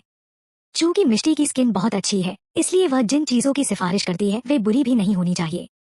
इसलिए उन्हें पाने की उनकी इच्छा और बढ़ती गई। ऐसा लगता है कि यह प्रोडक्ट अभी खत्म हो गए हैं, लेकिन मैं तुम्हारे लिए पूछ सकती हूँ, मिष्टी ने कहा। क्या आप सही कह रही है? दोनों लड़कियां खुशी से उछल पड़ी। मिष्टी ने सिर हिलाया और अपने दोस्तों के साथ लाइब्रेरी चली गई। मानवी ने बैग से एक नोट निकाला और मिष्टी को सौंप दिया और कहा, मिष्टी, मेरे लिए नोट लिखो। जब तुम ज्यादा पॉपुलर हो जाओगी तो मैं तुमसे ऑटोग्राफ लूंगी और उसे बेच दूंगी। हाँ, मैं तब अमीर बन जाऊंगी, मानवी ने खिलखिलाते हुए कहा। कई लोगों ने उसकी बातों पर अपनी आंखें मूंद ली। अविका मानवी की बेतुकी बातों पर बोर हो गई थी। अचानक उसकी नजर मिष्टी की गर्दन पर पड़ी और उसने क्यूरियस होकर पूछा, मिष्टी, वह जेड नेकलेस कहाँ है जिसे तुम हर दिन पहनती हो? मिष्टी एक पल के लिए ठिठक गई और अनजाने में उसकी गर्दन को छुआ, लेकिन कुछ महसूस नहीं हुआ। उसके एक्सप्रेशन बदल गई और फिर उसे याद आया कि जब वो रात को अपनी माँ से हॉस्पिटल से आई थी तो वो सीधे नहाने गई थी। तब उसने अपने नेकलेस को उतार दिया था और बाथरूम में छोड़ दिया था। वह उस समय बहुत नींद में थी, इसलिए वह इसके बारे में भूल गई। यह सोचकर उसने राहत की सांस ली और बोली, कल रात मैंने इसे शॉवर में उतार दिया और आज इसे पहनना भूल गई। मानवी ने कहा, मुझे नहीं पता था कि यह कितनी कीमती है, लेकिन वो नेकलेस बहुत ब्यूटीफुल है। चैप्टर 131। शाम को जब वह घर लौटी तो मिष्टी ने सबसे पहले बाथरूम में अपना नेकलेस ढूंढने की कोशिश की। जब उसे पता चला कि नेकलेस बाथरूम में है तो उसे कोई फर्क नहीं पड़ा, लेकिन जब उसने नेकलेस को बाथरूम में नहीं पाया तो वह अनकंफर्टेबल हो गई और हर बार उसकी गर्दन को छू रही थी। उसने बाथरूम में तलाशी ली और लेकिन नेकलेस कहीं नहीं मिला। बेचैनी से उसका शरीर कांपने लगा। उसे अच्छे से याद था कि कल रात नहाने के बाद वह उसे बाथरूम से बाहर नहीं ले गई थी, तो वह यहाँ क्यों नहीं है? फिर से कमरे में जाने के बाद और कमरे की तलाशी करने के बाद भी उसे नेकलेस कहीं नहीं मिला। वह जल्दी से बाहर आई और बटलर को बुलाया। जब बटलर ने उसकी बेचैनी देखी तो उसने सोचा कि कुछ गड़बड़ है और चिंतित होकर कहा, मैडम, क्या कुछ गड़बड़ है? क्या आज कोई मेरे कमरे में आया? बटलर एक पल के लिए हैरान हो गया, फिर कुछ देर सोचा और बोला, सफाई करने के लिए एक मैड कमरे में आई थी, मैं उसे फोन करता हूँ। मिष्टी ने हाँ में सिर हिलाया और नीचे चली गई। जेड पेंडेंट चोरी हो गया होगा क्योंकि यह कमरे में नहीं था। उसने इन नौकरानियों से, जो प्रोफेशनल थी और कठोर ट्रेनिंग से गुजरी थी, उनसे ऐसा काम करने की उम्मीद नहीं की थी। यह सोचकर ही मिष्टी बहुत गुस्से में थी। अगर दूसरा गहना होता तो वह परवाह नहीं करती, लेकिन यह जेड था। बटलर तुरंत एक लड़की को लाया। मिष्टी ने उस पर एक नजर डाली और पूछा, आज तुमने मेरा कमरा साफ किया? क्या तुमने वहाँ नेकलेस देखा था? नेकलेस? लड़की एक पल के लिए असमंजस में पड़ गई, फिर जल्दी से ना में सिर हिलाते हुए बोली, मैडम, मैंने नेकलेस नहीं देखा। मिष्टी ने उसकी ओर देखा, यह माप रही थी कि लड़की झूठ बोल रही है या नहीं। लड़की ने डर और कंफ्यूजन के सिवा कुछ नहीं दिखाया। उसने अपने द्वारा खींची गई जेड की तस्वीर को दिखाया, उसे लड़की के सामने रख दिया और कहा, तुमने कभी ऐसा कुछ नहीं देखा? लड़की ने तस्वीर देखी और ना में सिर हिलाती रही। शायद लड़की ने अनुमान लगा लिया था कि कुछ गड़बड़ है, इसलिए उस समय उसके चेहरे पर एक्सप्रेशन सहमे हुए से थे। उसके एक्सप्रेशन देखकर मिष्टी को पता चला कि वह डरी हुई थी। मैडम, क्या आपका नेकलेस खो गया है? बटलर को भी एहसास हुआ कि मिष्टी ने कुछ खो दिया है। मिष्टी ने अपना सिर हाँ में हिलाया और कहा, समय पिछली रात और अब के बीच का है। मैं कमरे में नेकलेस उसे बहुत देर तक ढूंढती रही और नहीं मिली। क्या इस लड़की के अलावा मेरे कमरे में कोई नहीं आया? बटलर ने अपना सिर ना में हिलाया और कहा, चंदा आज वहाँ अकेली थी। वह कमरों की सफाई की इंचार्ज है, लेकिन वो लड़की ऐसी नहीं है जो ऐसे बुरे काम करेगी। बटलर ने खुद चंदा को हायर किया था, हालांकि उसने विला की हायरिंग रिक्वायरमेंट को पूरा नहीं किया था। उसका परिवार गरीब था और उसे अपनी बीमार माँ की देखभाल करनी थी। उसने देखा कि वह मेहनती थी, इसलिए उसने चंदा को कमरे की सफाई करने के लिए हायर कर लिया था। उसे उम्मीद नहीं थी कि अचानक ऐसा कुछ हो जाएगा। लेकिन अगर चंदा सच में चोरी करने का इरादा रखती है तो मैडम के कमरे में बहुत कीमती सामान थे और वह पहले ही चोरी कर चुकी होती। हालांकि यह बटलर का एक अनुमान था। यह भी हो सकता है कि यंग लड़की कीमती गहने देखकर लालच में आ गई हो। जब मिष्टी ने बटलर को यह कहते सुना तो उसने एक पल के लिए सोचा, जेड बेशकीमती होने के बावजूद सुंदर आकार में नहीं था, इसलिए वह शायद इसे नहीं उठाएगी। कल जब मैं हॉस्पिटल से घर आई थी तो कंचन और रैना मेरे रूम में आई थी। उन्हें मेरे कमरे में भेजो, मिष्टी ने अचानक कहा। बटलर तुरंत वापस गया। कुछ ही समय बाद कंचन और रैना दोनों कंफ्यूज चेहरों के साथ आए। जब उन्होंने देखा कि चंदा भी वहां है तो वे थोड़े हैरान दिखे। मैडम, क्या आपको हमसे मिलना चाहती है?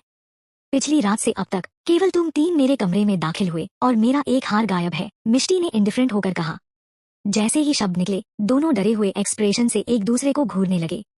मैंने इसे नहीं लिया, मैंने आपसे कल बात की थी जब आप नहा रही थी, रैना ने डरते हुए कहा।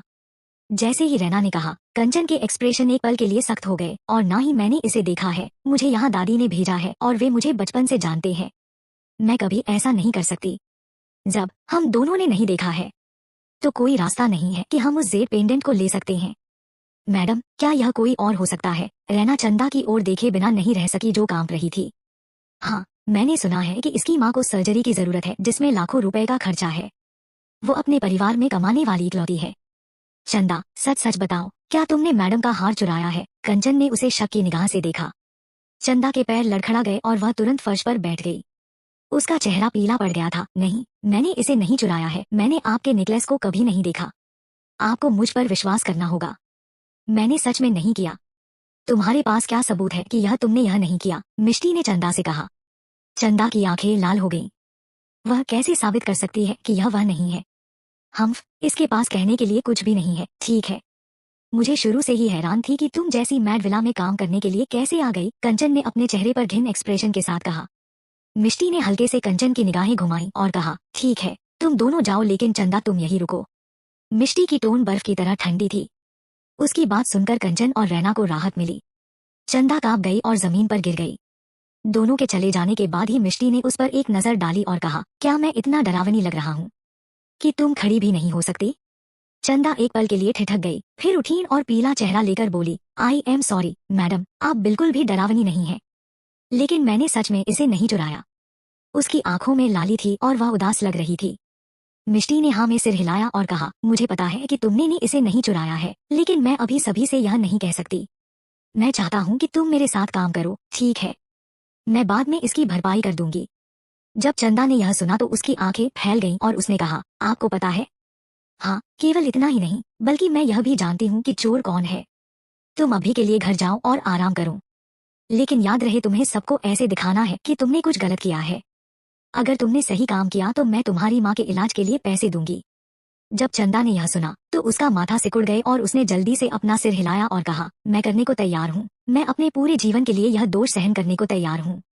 मिष्टी थोड़ा मुस्कुराई और बोली, ठीक है, अब तुम जा सकती हो। यह लड़की सचमुच इनाम पाने के लिए आतुर दिख रही है तो कौन विश्वास करेगा कि उसने चोरी की है? बटलर बहुत हैरान हुआ और जब उसने चंदा को जाते हुए देखा तो बोला, मैडम, क्या आप जानती हैं कि नेकलेस किसने चुराया? अभी जब मैंने जिक्र किया कि मेरा एक नेकलेस गायब था तो उनमें से एक ने कहा कि यह जेड था, लेकिन मैंने यह नहीं कहा कि यह एक जेड था जो गायब हो गया था। तो वह यह कैसे जानती थी कि जेड गुमा है? मिष्टी एक पल के लिए मुस्कुराई और बोली, किसी से उसका पीछा करने के लिए कहो। मैं देखना चाहता हूँ कि वह क्या करना चाहती है। बटलर ने भी जल्दी से याद आ गया, पीछे हटने से पहले जल्दबाजी में सिर हिलाया। मिष्टी का हार चोरी हो गया और एक ही बार में पूरे विला में बात फैल गई। चंदा को तुरंत काम से निकाल दिया गया। पहली बार सबको लगा कि मिष्टी गुस्से में है और बहुत सीरियस है। अगस्त्या को भी इस घटना का पता चला और वह तुरंत विला लौट आया। यह मिष्टी के पसंदीदा पेंडेंट में से एक था, इसलिए वो नहीं चाहता था कि वह टेंशन परेशान ले। उसे दिलासा देने के लिए वो उससे मिलने गया। हालांकि जब उसने बेडरूम का दरवाजा खोला तो उसने देखा कि लड़की रूम में छिपी हुई है और टीवी देखते देखते नूडल्स खा रही है। मिष्टी को उम्मीद नहीं थी कि अगस्त्या इस तरह अचानक वापस आएगा। मिष्टी हंसी, टीवी की ओर इशारा करते हुए बोले, बिना खाए टीवी देखने का मजा ही नहीं आता। अगस्त्या स्पीचलेस था। चैप्टर 132। विला में माहौल टेंस था, लेकिन अपराधी यहाँ आराम कर रही है। चोरी हुए जेड के बारे में सोचते हुए अगस्त्या ने अपनी आईब्रो तनी और कहा, क्या जेड मिल गया है? अभी तक नहीं। मिष्टी ने अपना सिर हिलाया और कहा, लेकिन मुझे पहले से ही पता है कि किसने चोरी की है। चिंता मत करो, मैं इसे ढूंढ लूंगी। उसने उसे दिया गिफ्ट खो दिया, लेकिन वह अभी भी अपने कमरे में छिपकर टीवी शो देखते समय खाना के मूड में है। क्या अगस्त्या सोचेगा कि वह उसे सीरियसली नहीं ले रही है? उसने अपनी आंखें घुमाई और तुरंत अपने एक्सप्रेशन को उदासी में बदल दिया। गैर मौजूद आंसू पोंछते हुए उसने कहा, यह अच्छा है कि मुझे यह वापस मिल गया, नहीं तो मैं अपने आप को माफ नहीं कर पाती। अगस्त्या ने कहा, लेकिन मैं देख रहा हूँ कि तुम काफी अच्छी तरह से जी रही हो। मिष्टी ने गुस्सा दिखाते हुए कहा, तुम क्या जानते हो? मैंने अपने दुख और गुस्से को भूख में बदल दिया। इस बीच रैना विला से बाहर निकल जाती है जब उसे कोई नहीं देख रहा था। मिस वर्षा, मुझे आइटम मिला है। हाँ, किसी को मुझ पर शक नहीं था और एक लड़की को दोषी ठहराया गया है। तो आपके वादे के बारे में? ठीक है, मैं जल्द ही आती हूँ। एक पल इंतजार करें। जब उसने फोन रख दिया तो रैना का चेहरा खुशी से खिल उठा। उसने इस घटना के लिए कंचन को फंसाने का इरादा किया था, लेकिन किसने सोचा होगा कि चंदा दोष लेगी। हालांकि यह उस तरह से नहीं हुआ जैसा वह चाहती थी, लेकिन इससे मिस वर्षा को बहुत खुशी हुई। लेकिन जैसे ही वह निकलने वाली थी, सूट पहने कई आदमी उसके पास आ गए। वह पीली पड़ गई और बोली, तुम लोग? मैडम, हमें वह लड़की मिल गई। विला के बाहर से बटलर की आवाज आई। मिष्टी और अगस्त्या ने एक दूसरे को देखा, फिर उठ खड़े हुए और साथ चले गए। हर कोई रैना को घूर रहा था, जिसे वापस लाया गया। वह सदमे में थी और सोच रही थी कि क्या हुआ। क्या उसने यह नहीं कहा था कि वो अस्पताल जा रही है, क्योंकि वो बेचैनी महसूस कर रही थी? क्या हुआ? मैंने देखा कि बटलर के हाव भाव बहुत अच्छे नहीं लग रहे हैं। मुझे लगता है कि उनके एक्सप्रेशन से कुछ गलत हुआ है। शायद मिस्टर दीवान और मैडम नीचे आ रही हैं। सभी ने बात करना बंद कर दिया और अगस्त्या और मिष्टी को पहली मंजिल से नीचे आते देखा। मिष्टी हमेशा मुस्कुराती थी, लेकिन अब वह मिस्टर दीवान की तरह ही है। इतनी कोल्ड है कि लोग उन्हें सीधे देखने की हिम्मत नहीं कर रहे हैं। रैना ने ऐसा कौन सा अपराध किया था जो इतना संगीन था? रैना ने दोनों को घबराए हुए एक्सप्रेशन के साथ नीचे उतरते देखती है।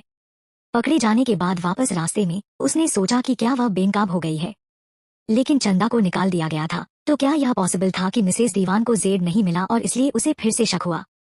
उसे वर्षा से मिलने की हड़बड़ी में घर से बाहर भाग जाने का गहरा अफसोस हुआ। यह अब उसके लिए खत्म हो गया है। जब मिष्टी ने उसके चेहरे पर यह रूप देखा तो वह ठंडी मुस्कान बिखेरती हुई आगे बढ़ी और अपनी ठुड्डी उठा ली।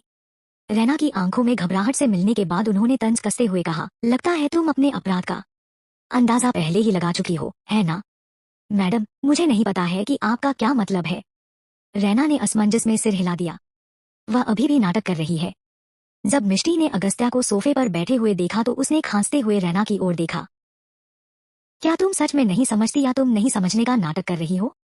रैना, मैं तुम्हें एक मौका दे सकती हूँ। मिष्टी ने अपने अच्छी तरह से सजे हुए नाखूनों के साथ खिलवाड़ किया और धीरे से कहा।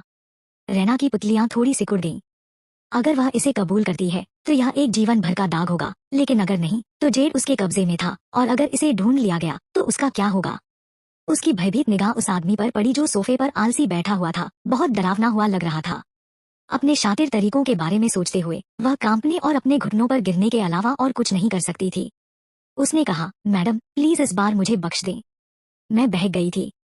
किसी को समझ नहीं आया कि क्या हो रहा है और वे सभी इस समय बहुत चिंतित होकर उसकी ओर देख रहे थे। लेकिन कंचन समझ गई और उसकी आंखें फैल गईं। कंचन ने रैना को नफरत भरी निगाहों से देखा। मुझे बताओ कि क्या हुआ है? मिष्टी ने एक चार्मिंग मुस्कान के साथ पूछा। रैना ने दांत पीसते हुए कहा, मुझे आपकी जेब चोरी नहीं करनी चाहिए थी। मैं जानती हूँ कि मैं गलत हूँ। प्लीज मुझे माफ कर दो। और क्या? वहाँ और भी है। रैना एक पल के लिए फ्रीज हो गई। क्या मैडम को वर्षा के बारे में पता है? वर्षा और मैडम के रिश्ते को हर कोई जानता है और अब वह बाहरी लोगों को मैडम की चीजों को चोरी करने के लिए कर रही है, और वह व्यक्ति मिस्टर दीवान की एक फ्रेंड्स भी है, इसलिए मैडम ज्यादा गुस्सा कर सकती है। वो क्या करे? क्या बताने में इतना मुश्किल क्या है? मिष्टी ने उससे पूछा। नहीं, मैं बताती हूँ। वर्षा मैडम ने मुझसे इसे चुराने के लिए कहा था। उसने कहा कि जब तक मुझे यह जेड मिलेगा वह मुझे अच्छी तनख्वाह और प्रमोशन का मौका देगी। मैं एक नौकरानी नहीं बनना चाहती थी, इसलिए मैंने ऐसा किया। Madam, I am sorry. उसके यह कहने के बाद वह एक छोटी सी आवाज में सुबकने के अलावा और कुछ नहीं कर सकती थी। उसे नहीं पता था कि यह डर या अपमान के कारण था। मिष्टी रुक गई। उसे उम्मीद नहीं थी कि रैना का वर्षा के साथ रिश्ता होगा। उसने अपने पति की ओर अनसेटिस्फाइड लुक से देखा। उसका पूर्व मंगेतर फिर से उसे परेशान कर रही है। वर्षा के साथ चीजों को सुलझाने का समय आ गया है। मिष्टी ने रैना की ओर देखा। वह जवान थी और एक बुरी लड़की की तरह नहीं दिखती थी। सबसे बढ़कर वह समझदार था, लेकिन इस बार वह बहुत आगे निकल गई। जो भी कारण हो, चोरी करना गलत था, और सबसे बड़ी बात उसने किसी मासूम को फंसाने की कोशिश की थी। रैना उसके चेहरे पर एक कॉम्प्लिकेटेड एक्सप्रेशन के साथ उसे देख रही है और उसका दिल पछतावे से भर गया है। वह जमीन पर गिर गया और चुपचाप अपनी सजा का इंतजार करने लगी। एक गलती है।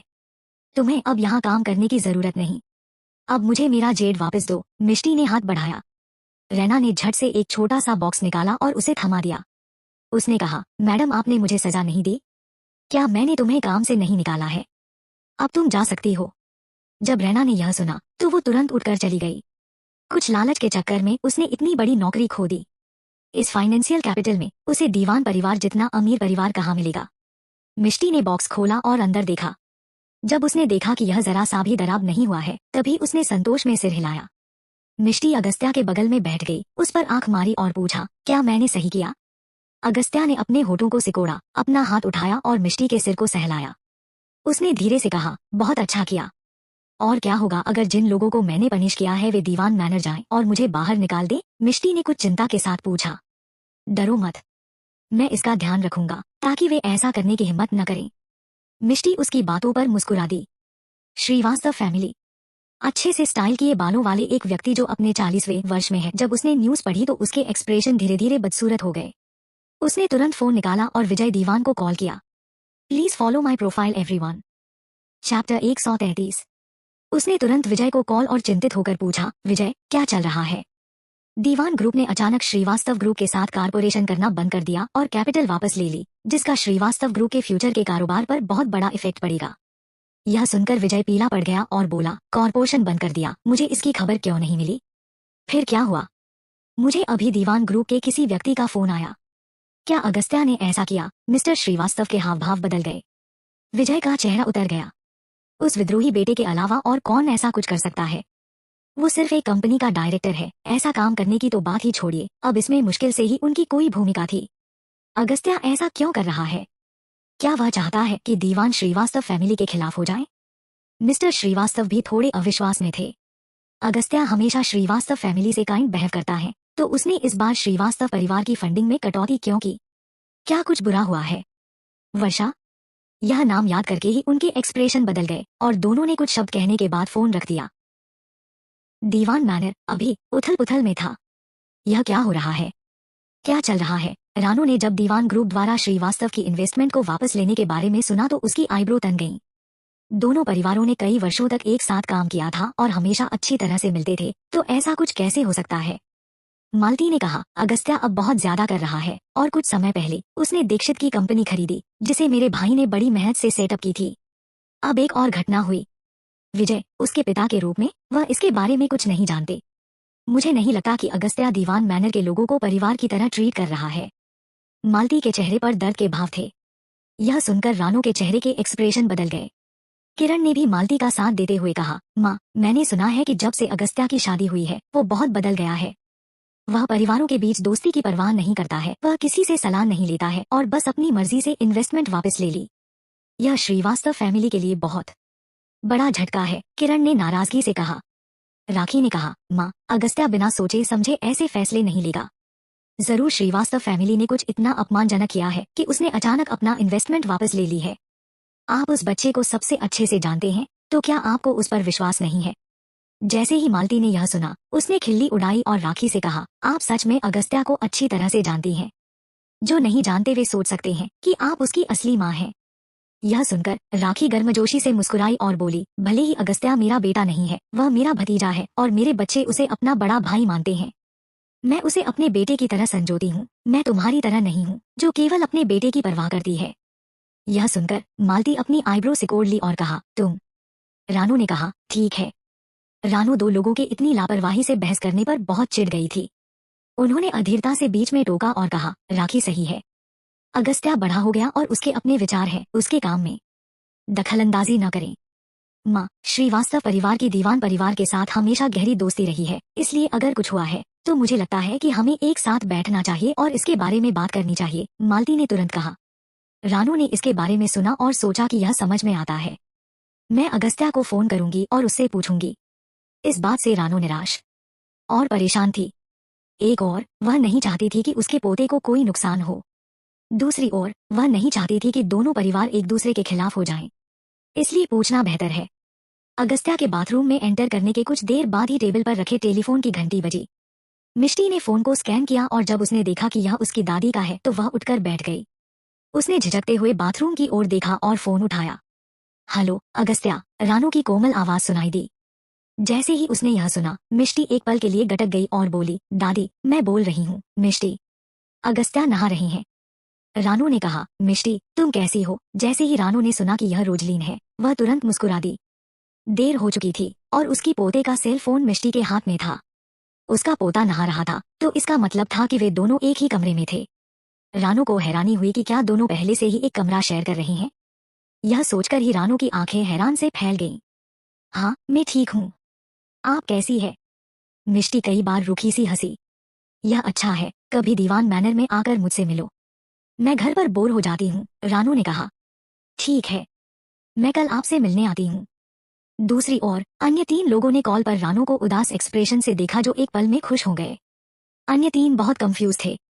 क्या उन्होंने यह नहीं कहा था कि वह अगस्त्या से पूछना चाहती है कि क्या चल रहा है? वो इतनी घुल मिलकर क्यों बात करने लगी? क्या अगस्त्या ने तुम्हें परेशान या धमकाया है? अगर वह तुम्हें परेशान करता है तो मुझे जरूर बताना, मैं उसे अच्छा सबक सिखाऊंगी। तुम्हें ज्यादा खाना खाना चाहिए। तुम बहुत पतली हो। तुम बच्चे तभी पैदा कर सकती हो जब तुम्हारा वजन बढ़ जाएगा। हाँ हाँ, तुम मुझसे शर्मा रही हो। मालती अब और नहीं सह सकी और किरण की ओर देखा। किरण ने आगे आकर अपनी माँ को याद दिलाया, माँ, आप लगभग आधे घंटे से बात कर रही हैं और आपने श्रीवास्तव फैमिली के बारे में नहीं पूछा है। रानू रुक गई। मिष्टी ने भी उसकी बातें सुनी। जब अगस्त्या बाहर आया तो उसने मिष्टी को अपने सेल फोन पर बात करते देखा। जब उसने फोन के दूसरे छोर पर बात सुनी तो वह जानता था कि कॉल किसकी ओर से है और उसने उसे नहीं रोका। मिष्टी अगस्त्या के कान के पास आई और फुसफुसाई, ऐसा लगता है कि श्रीवास्तव फैमिली के साथ कुछ हुआ है और दादी इसके बारे में पूछना चाहती है।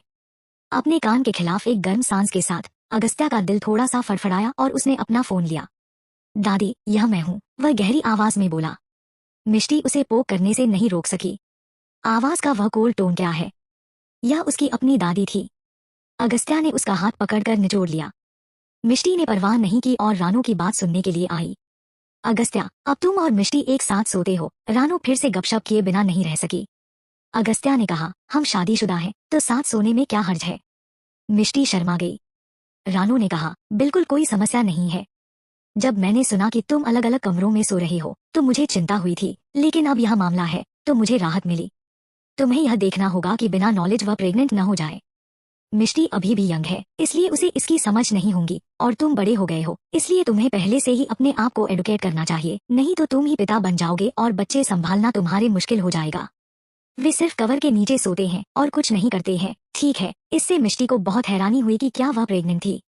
अगस्त्या रुक गया और मिष्टी के सपाट पेट पर नजर डाली। उसकी टकटकी कुछ पैशनेट लग रही थी। मिष्टी ने अपने पेट को गले लगाया और शर्माते हुए बोली, तुम क्या देख रहे हो? उसके लाल चेहरे को देखकर अगस्त्या हंसा। और दीवान परिवार रानू को आधे घंटे तक बात करते हुए देख रहा था। सभी को बहुत गुस्सा आ रहा था, लेकिन किसी की हिम्मत नहीं थी कि वो रानू को दूसरी बार टोक सके। 1 घंटे तक बातचीत करने के बाद रानू को आखिरकार श्रीवास्तव परिवार की याद आ गई। उन्होंने पूछा, अगस्त्या, श्रीवास्तव परिवार का क्या हुआ? उन्होंने यह कहने के लिए फोन किया कि तुमने अपनी इन्वेस्टमेंट वापस ले रहे हो। चैप्टर 134। अगस्त्या कुछ सेकंड के लिए रुका और मिष्टी ने उसे एक कंफ्यूज लुक दिया। अगस्त्या उससे थोड़ी दूर गया। जब मिष्टी ने देखा कि वह नहीं चाहता कि वह उसे सुने तो वह चिंतित हो गई और उसके पास दौड़ी, लेकिन अगस्त्या ने उसे एक हाथ से पकड़ लिया और वह उसकी बाहों में लेट गई। अगस्त्या ने उसके सिर पर थपथपाया और डोंट डिस्टर्ब मी बोलने के बाद उसने मिष्टी को अपनी गोद में बैठने के लिए खींच लिया। इसे और खराब मत करो, आखिरकार श्रीवास्तव परिवार का हमारे साथ अच्छा रिश्ता है, और वर्षा, अगर उसे इस बारे में पता चला तो उसे कितना दुख होगा। हाँ, अगस्त्या ने सुंघा और कहा, वह इसके लायक है। रानू 2 सेकंड के लिए चुप हो गई और फिर से पूछा, क्या उसने तुम लोगों को फिर से परेशान किया? शायद मैं परवाह नहीं करता अगर वह मुझे गुस्सा दिलाती है, लेकिन वर्षा मिष्टी को बार बार उकसा रही है। मिष्टी मेरी वाइफ है।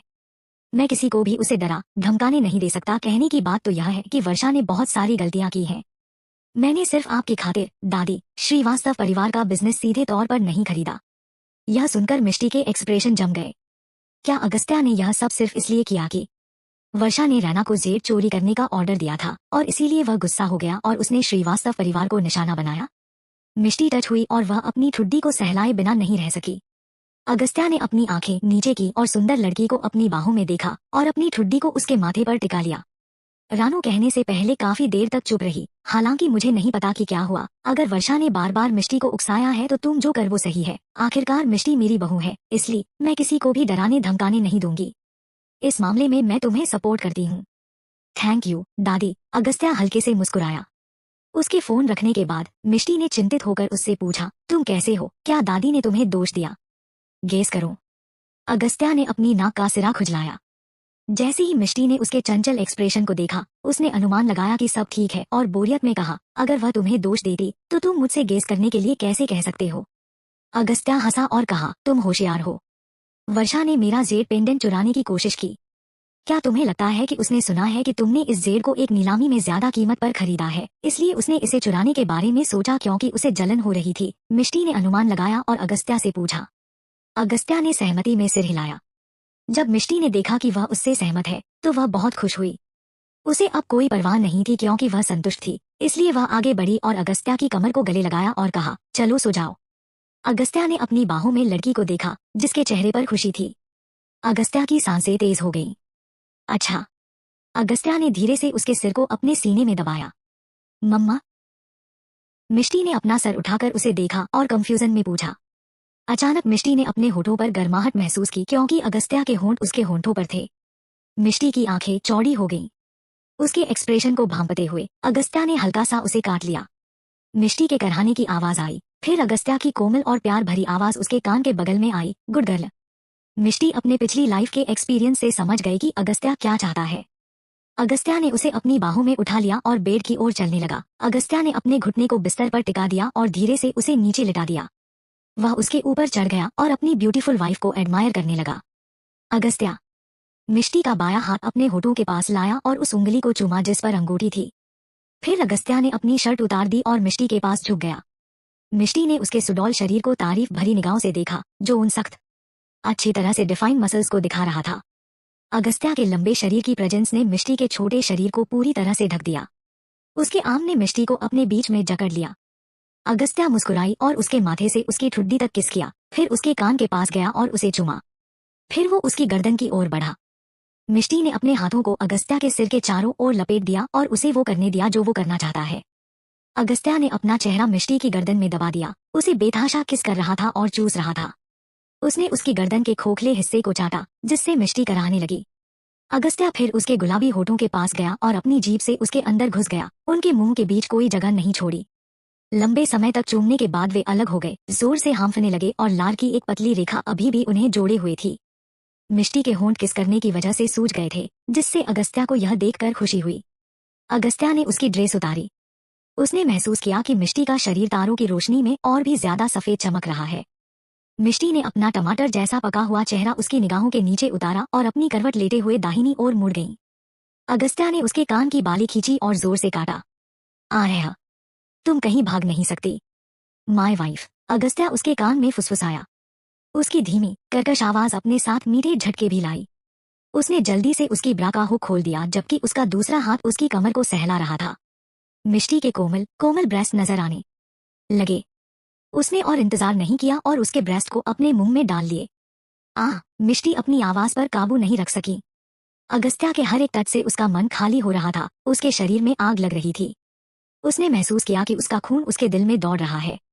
अगस्त्या ने उसके पैरों को अलग कर दिया और उसकी जीभ ने मिष्टी की जांघों को छेड़ा। मिष्टी ने अपने निचले होंठ को काट लिया, अपने कराहने को रोकने की कोशिश कर रही थी। आज रात कुछ लोग गहरी नींद में सोए, जबकि कुछ लोग सो नहीं पाए। मिष्टी ने मीका से वादा किया था कि वह एक प्रोडक्ट के प्रमोट करने के लिए शूटिंग करेगी। वह तैयार होने के लिए सुबह जल्दी उठी।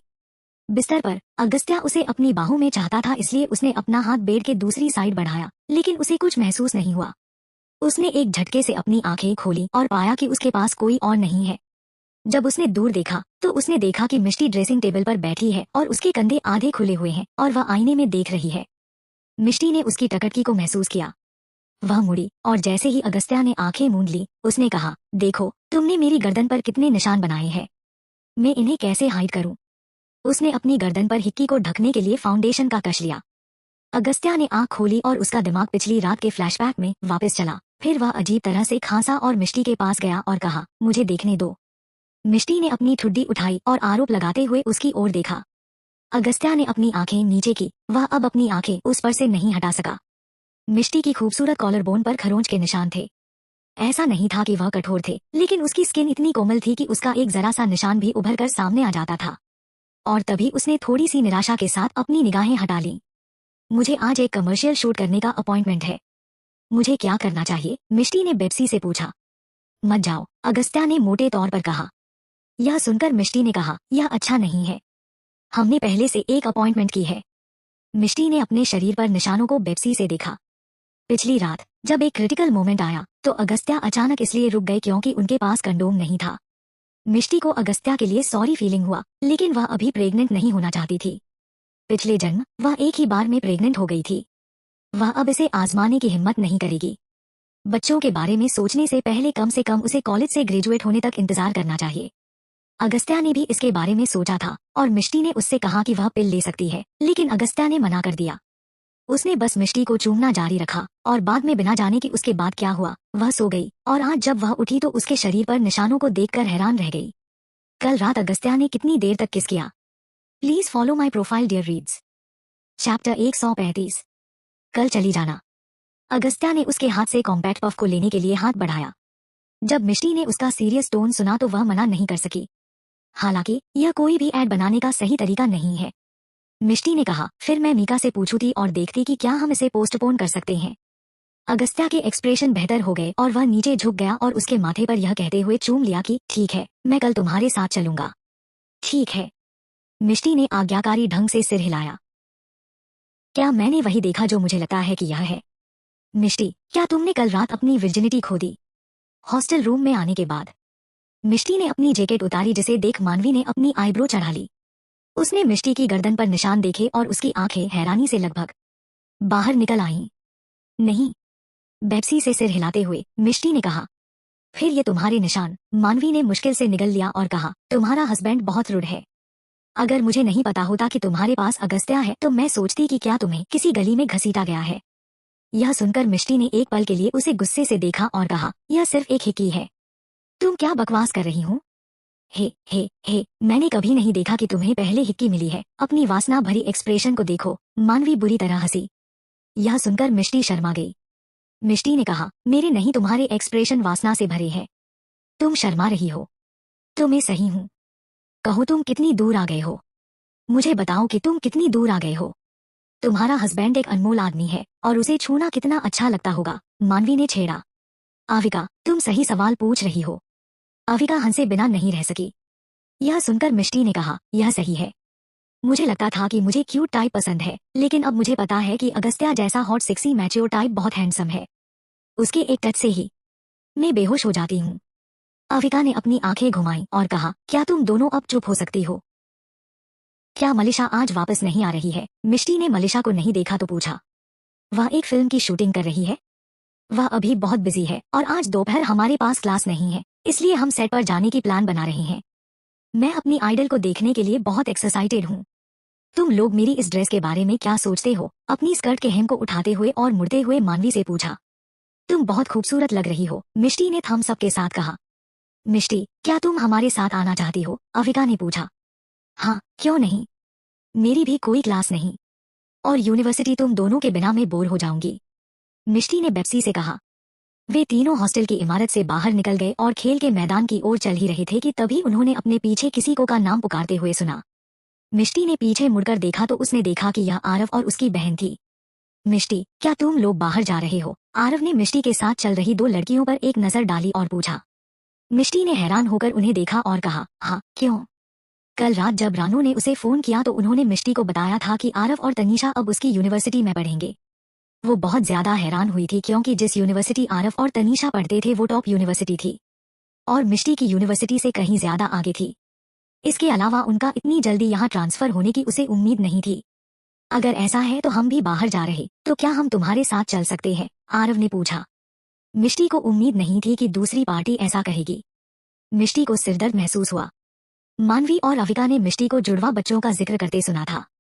जब उन्होंने उन्हें देखा तो वे थोड़ा स्पीचलेस रह गए क्योंकि वे दोनों गुड़िया की तरह बहुत सुंदर लग रहे थे। खूबसूरत दिखने वाले लोग हमेशा लोगों का ध्यान अपनी ओर खींचते हैं। यह सोचकर कि वे मिष्टी के हस्बैंड के छोटे भाई बहन हैं, अविका और मानवी ने उन पर एक क्रश डेवलप हुआ। जब मानवी ने उसे यह कहते हुए सुना कि वह उनके साथ जाना चाहते हैं, उसने कहा, ठीक है, हम अपने दोस्त को देखने के लिए फिल्म सिटी जाने की प्लान बना रहे हैं। मैं फिल्म सिटी कभी नहीं गया, मुझे जाना अच्छा लगेगा। आरव ने कहा। चलो साथ चलते हैं। मानवी एक्साइटेड थी। तनीषा को इन आम लोगों के साथ जाने की इच्छा नहीं थी, उसे ना चाहते हुए उनके साथ जाना पड़ा। आरव ने मानवी से पहले बात की थी। मैं आरव, 18 साल का हूँ और यह मेरी बहन तनीषा है। आपसे मिलकर अच्छा लगा। मेरा नाम मानवी है और मेरे बगल में यह अकेली लड़की अविका है। वह ज्यादा नहीं बोलती है लेकिन उसके साथ घूमना बहुत अच्छा है। यह सुनकर अविका ने ठंडी सांस ली। वह जिस चीज से सबसे ज्यादा नफरत करती थी वह थी इस तरह की चापलूसी। अविका ने आरव को पूरी तरह से नजरअंदाज कर दिया। आरव एक पल के लिए उसे घूरता रहा और इस तरह नजरअंदाज किए जाने पर थोड़ा दंग रह गया। क्या बस की सवारी करें? मैं नहीं करना चाहती। बदबूदार और भीड़ होंगी। जैसे ही तनीषा को पता चला कि वह बस से जाना चाहते हैं, तनीषा ने इसका कड़ा विरोध किया। कई लोगों ने एक दूसरे की तरफ देखा। वे कैसे भूल गए थे कि यहाँ एक अमीर लड़की थी। तो फिर हम टैक्सी क्यों नहीं ले लेते? एक कार हम 5 में फिट नहीं होगे, अविका ने कहा। हाउ पुअर, यह सुनकर तनीषा ने तिरस्कार से कहा। मिष्टी की आईब्रो तन गई और इससे पहले कि वह कुछ कह पाती, आरव, जिसने मिष्टी के एक्सप्रेशन पर ध्यान दिया था, पहले बोला, हम बस से ही जाएंगे। आरव, तनीषा गुराई। अगर तुम बस से नहीं जाना चाहती हो तो तुम अपने आप घर जा सकती हो। मैं ड्राइवर से तुम्हें ले जाने के लिए कहता हूँ, उसने गंभीरता से कहा। अगर वे मिष्टी के साथ दोस्ती करना चाहते हैं तो उन्हें मिष्टी और उसके दोस्तों के जीवन में घुलना मिलना होगा। क्या तनीषा ने ऐसा कहकर उन्हें नीचा नहीं दिखाया? जब मिष्टी ने ये शब्द सुने तो वह शायद अब बबूला हो गई थी। वह अब भी उनसे दोस्ती कैसे कर सकती है? ठीक है, हम 2 कार ले सकते हैं। मानवी समझ गई कि उसे कोई समस्या है, इसलिए उसने बड़े प्यार से कहा। यह ठीक है। यह सुनकर तनीषा, जो थोड़ी चिढ़ी हुई थी, तुरंत संतुष्ट हो गई। सभी ने एक दूसरे की ओर देखा और उनकी आंखों में कुछ लाचारी थी। आरव ने मिष्टी को एक अपॉलोजी लुक से देखा। मिष्टी को वास्तव में परवाह नहीं थी, क्योंकि एक कार वैसे भी फिट नहीं होगी। तनीषा जैसी बिगड़ैल अमीर लड़की से बस लेने के लिए कहना बहुत ज्यादा है। यह देखकर कि वह नाराज नहीं थी, आरव ने राहत महसूस की और तनीषा को घूर कर देखा। अगर उसने दोबारा ऐसा किया तो वह उसे अपने साथ नहीं लाएगा। उन्होंने 2 टैक्सियां ली, एक भाई बहनों के लिए और एक उन तीनों के लिए।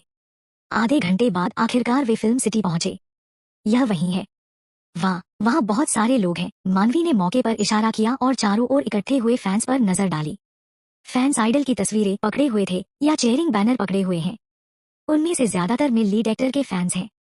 क्योंकि लोग उस जगह को ब्लॉक कर रहे थे, वे एंटर नहीं कर सके और उन्हें बाहर इंतजार करना पड़ा। मेल लीड फैंस के साथ साथ कई सपोर्टिंग कैरेक्टर भी हैं। क्या हम यहाँ अंदर जा सकते हैं? इतने सारे लोग हैं।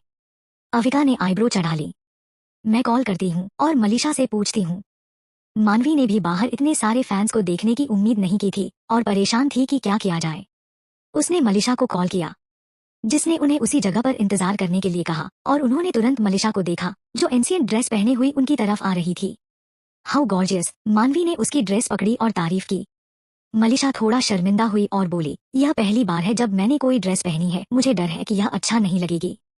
मानवी हंसी और उसके कंधे पर थपथपाते हुए कहा, चिंता मत करो, तुम बहुत अच्छी लग रही हो। मलिशा, क्या हम अंदर आ सकते हैं? अविका ने पूछा। हाँ, मैं देख रही हूँ कि बहुत से लोग शूटिंग साइट पर जाने के लिए एंटर कर चुके हैं, लेकिन वे शूटिंग साइट के करीब नहीं जा सकते हैं और केवल बाहर ही खड़े रह सकते हैं। चलो, मैं तुम्हें अंदर ले चलती हूँ। लेकिन यह दोनों कौन है? मलिशा ने पूछा और आरव और उसकी बहन को उलझन में देखा। यह 2 मिष्टी के क्लासमेट हैं, आरव और तनीषा। मानवी ने उन्हें इंट्रोड्यूस करवाया। मलिशा ने फिर मिष्टी को देखा और हैरानी में पूछा, मिष्टी, मैंने कंपनी में किसी को यह कहते सुना कि तुम आज ऐड की शूटिंग करोगी। तुम क्यों नहीं गई? मिष्टी ने उसे समझाया, मैं आज सुबह अच्छा फील नहीं कर रही थी, मुझे डर था कि इससे शूटिंग इफेक्ट होगी, इसलिए मैंने इसे पोस्टपोन कर दिया। मैंने यह सुना था कि इस एंडोर्समेंट को पहले इस फिल्म की लीड एक्ट्रेस रितिका कपूर को दी जानी थी। फिर बाद में तुम्हारी पॉपुलैरिटी को देखकर बाद में इसे तुम्हें में दिया गया। रितिका तुम्हें जानती है, इसलिए यह बुरा होगा अगर हम बाद में एक दूसरे से टकराए, मलिशा ने कुछ चिंता के साथ कहा। मलिशा को डर था कि उन दोनों के बीच टकराव पैदा हो सकता है। अगर रितिका ने मलिशा को मिष्टी के साथ देखा तो वह सोचेगी कि वे दोनों करीबी दोस्त हैं और फिर वह उस पर हमला करेगी। मलिशा ने आखिरी शब्द जोर से नहीं कहे। मिष्टी हैरान थी। रितिका? उसने सोचा कि वह एक ऐड के कारण उसे टारगेट हो करेगी। आखिरकार वह उससे कभी नहीं मिली थी। मिष्टी, क्या तुम ऐड करती हो? आरव ने थोड़ा हैरान होकर पूछा। हाँ, मिष्टी ने सिर हिलाया। अपना चेहरा दिखाकर दीवान परिवार को शर्मिंदा मत करो, तनीषा ने निराशा से कहा। शर्मिंदा? मेरे हस्बैंड तो मुझे शर्मिंदगी नहीं समझते, तो तुम कौन होती हो ऐसा कहने वाली? मिष्टी ने उससे कोल्डली कहा। जैसे ही तनीषा ने यह सुना, उसकी एक्सप्रेशन तुरंत डार्क हो गए। वह कुछ और कहना चाहती थी, लेकिन आरव ने उसे घूर कर देखा और कहा, shut up, please follow my profile dear reads.